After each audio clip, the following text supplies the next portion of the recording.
Olá, gente.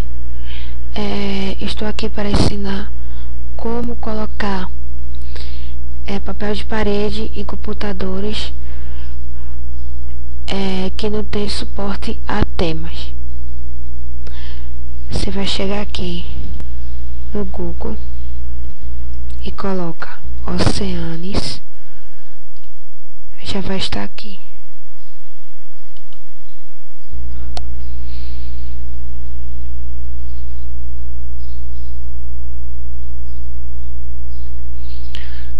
Aí você vai baixar esse programa. O instalador baixa aqui e instalar. Quando você instalar, você vai chegar aqui e já vai estar aqui na área de trabalho. Escolhe qualquer imagem que você quiser, que você tenha no seu computador. Deixa eu escolher um aqui.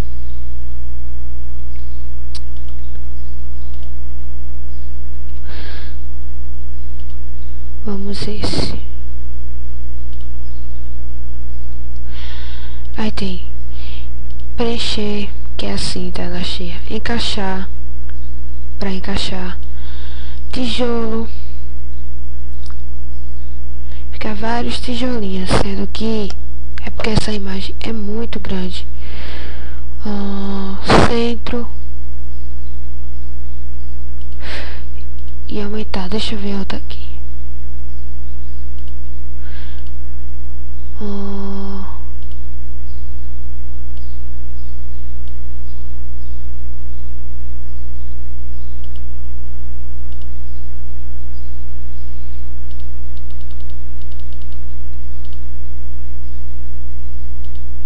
Se aumentar, preencher,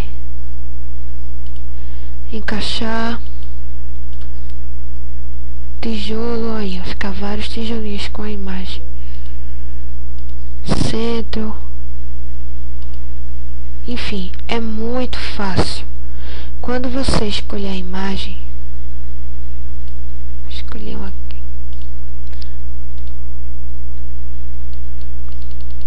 Quando você escolher a imagem,